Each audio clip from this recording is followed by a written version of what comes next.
Assalamualaikum. Today we're going to discuss about narrative text. So you're going to be with me. I'm Aramis here. Narrative text itself is one of the texts that is always in national examination, whether in junior high or senior high school. Okay, guys, let's get started. What is narrative text?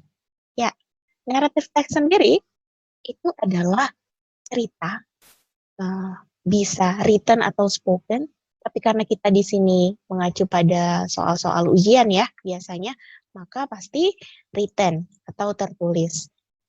Oke, kemudian here is the menu for today's related to the narrative text ya. Yang pertama itu ada kinds of narrative text, jenis-jenis teks naratif. And then the second one is the purpose, tujuan.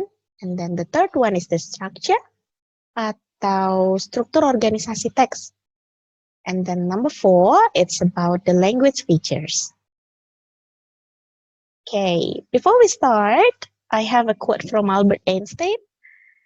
If you want your children to be intelligent, read them fairy tales. If you want them to be more intelligent, read them more fairy tales.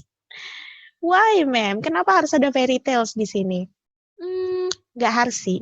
Cuman fairy tales ini adalah contoh yang sangat nyata, yang udah familiar sekali, yang sering kita jumpai, yang merupakan satu jenis naratif teks juga. Gitu. Jadi salah satu jenis dari salah satu jenis dari naratif teks adalah fairy tales. Coba disebut fairy tales apa aja? Snow White, Cinderella. Oke, what else? Banyak ya. Bahkan yang di Indonesia sendiri itu banyak banget cerita-cerita dongeng yang bisa jadi acuan untuk mempelajari naratif teks. Okay. The next one. Alright, the very first we're going to discuss about kinds of narrative text. Macam-macam dari narrative text. The first one is fable. Fable is an animal story, cerita yang menggambarkan tentang binatang.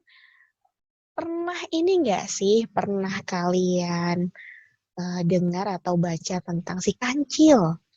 Atau A Turtle and the Rabbit? Or The Crocodile and Monkey? Banyak banget ya. Fable ini cerita tentang binatang yang binatangnya sendiri adalah karakter. Karakter dari story tersebut. Biasanya ada yang jadi sosok baik, ada juga yang jadi sosok jahat.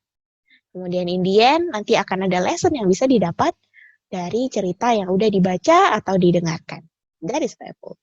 Kemudian legend, it's cerita rakyat yang menggambarkan tentang asal-usul atau tempat terjadinya sesuatu, atau tempat itu terjadinya gimana, like Toba Lake, and then also Gunung Tangkuban Perahu. Nah, that's legend. And then the third one is myth. Myth itu adalah mitos, cerita mitos yang banyak beredar dalam masyarakat dan umumnya dianggap sebagai cerita faktual ya. Padahal myth ini bisa jadi belum tentu terbukti gitu kebenarannya. Harus dibuktikan dulu melalui uji ilmiah tertentu. Atau ada research tertentu deh sampai myth-nya bisa dianggap benar. And then the next one is fairy tales. Ini yang paling sering banget kita baca, kita dengar, kita tonton bahkan ya. Cerita yang berisi tentang banyak keajaiban, tentang tokoh ceritanya dan sering mengandung pesan moral. Ya sebenarnya semuanya mengandung pesan moral ya. Baik fable, legend, myth, fairy tales atau folktale. Ya bedanya kalau fairy tales ini banyak magic-nya gitu. Banyak like miracle happens. And then the last one is folktale. Folktale ini cerita yang diturunkan turun-temurun sehingga menjadi bagian dari tradisi suatu masyarakat tertentu. Jadi cerita rakyat gitu seperti kerajaan-kerajaan, cerita tentang kerajaan zaman dulu. Nah, folktale tapi yang udah jadi tradisi. Tuh. Okay, the next one. We're talking about the purpose of the text atau tujuan dari teks naratif itu sendiri. The very first one is to entertain or to amuse the reader. Menghibur, untuk menghibur. Ketika kita baca sebuah dongeng atau apapun tadi jenis ceritanya ya, maka akan ada perasaan terhibur setelah kita membaca cerita tersebut. Nah, jadi tujuannya adalah yang pertama menghibur, yang kedua is to deliver the moral story. To deliver the moral story means untuk menyampaikan pesan moral, pelajaran apa yang bisa diambil dari teks tersebut gitu. Makanya setiap teks itu ada pelajarannya yang bisa diambil. Okay. The next one, we're talking about the structure of the text. Structure of the text, structure itu susunan ya. Jadi kalau mau bikin teks atau baca teks itu pasti ada dari atas sampai bawah. Nah, di sini untuk teks naratif sendiri, the very first one is the orientation. Orientation itu pengenalan, di mana dalam paragraf tersebut akan diceritakan tentang tokohnya siapa, di mana berlangsungnya, kemudian waktunya kapan, situasinya seperti apa, itu diceritakan di orientation. The very first, the very beginning. Kemudian selanjutnya masuk ke complication. Complication adalah masalah nih, mulai muncul masalah nih. Setelah ada tokoh, maka mulailah ceritanya, mulailah ada masalahnya. Dan ini yang menarik gitu. Kenapa naratif itu menarik? Karena ada masalah. Ketika ada masalah harus ada penyelesaiannya apa. Dan penyelesaian itu adanya di resolution. Yang ketiga ya, resolution adalah penyelesaian masalah. Jadi setelah konflik, gimana nih penyelesaiannya apa gitu. Dan terakhir ada reorientation, ini sifatnya opsional, tidak semua teks naratif ada. Dan teks ini, di bagian ini maksudnya, itu adalah menyampaikan moral story biasanya. Atau restating, penegasan kembali tentang apa yang menjadi outline-nya dari cerita itu sendiri. Okay, the next one, we're talking about the language features. The very first one is past tense. Kita pakai past tense karena ini udah dianggap telah terjadi gitu ya, udah di masa lampau terjadinya, dan ciri-cirinya menggunakan kata kerja kedua, menggunakan did kalau dia negative and also question, and also was and were ketika ada kalimat non-verbal di sana. And then the next one, we talk about time connective. Time connective disebut juga conjunction atau kata hubung. Kata hubung yang menghubungkan satu kalimat dan yang lain atau paragraf yang pertama dan paragraf selanjutnya. The third one is action verbs. Action verbs itu adalah kata kerja action. Gimana tuh kata kerja action?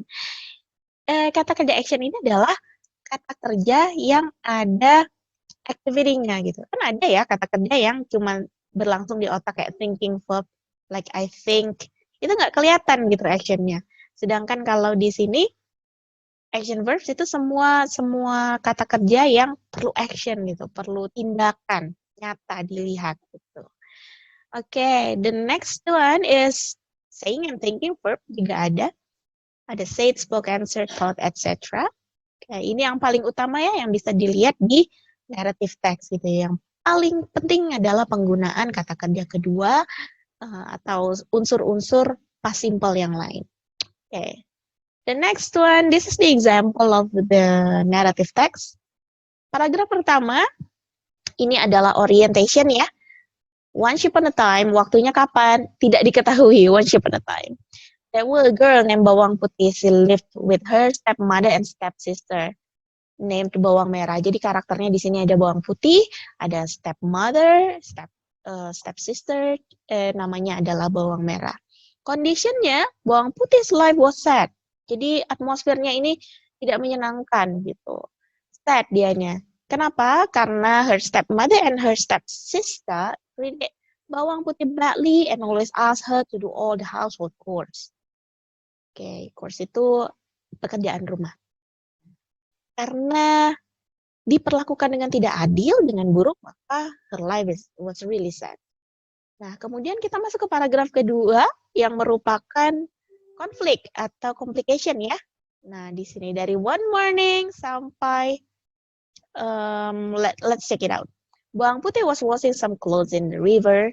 Accidentally, her mother clothes fell down to the river. Ini masalah nih, masalah. Ketika nyuci baju, bajunya jatuh gitu ke sungai. Finally, she met an old woman. The old woman returned the clothes. Dibalikin nih pakaiannya. She also gave Bawang Putih a small pumpkin and big pumpkin. Wah, konflik lagi nih. Tadi kan sudah ada resolusi pertama ya, bajunya dibalikin. Terus yang kedua ada konflik lagi. Oh, ternyata ada small pumpkin and big pumpkin. Kenapa ini jadi masalah? Masalah itu nggak selalu yang konflik yang trouble gitu ya. Tapi ketika ada hal baru, ada konflik baru, nah itu namanya complication. And then the next one, at home, Bawang Merah looked at the pumpkins. She took a big pumpkin. Bawang Putih opened the small pumpkin and found jewelries inside her pumpkin. Then Bawang blah blah blah blah. Finally, both of them realized their mistake. They apologized to Bawang Putih and she forgave them. Ini dipotong ya di sini. Ini harusnya masih ada, cuman karena space-nya tidak memenuhi, jadi segitu aja. Intinya, setelah orientation, ini di awal pengenalan ada konflik, and also there will be resolution, and then setelahnya final resolution, dan kemungkinan bisa juga ada reorientation. Tapi di sini tidak ada reorientation-nya. Di sini cuma resolution aja. Akhirnya mereka saling memaafkan, ya begitu. Kalau reorientation tadi udah disampaikan bahwa itu optional, bisa ada, bisa tidak. Well, if you do have any questions, contact me. I'm going to be gladly answer your questions. Okay, guys, that's all for the narrative text today. Thank you so much for watching. I hope it can help you to understand the material well. Assalamualaikum warahmatullahi wabarakatuh.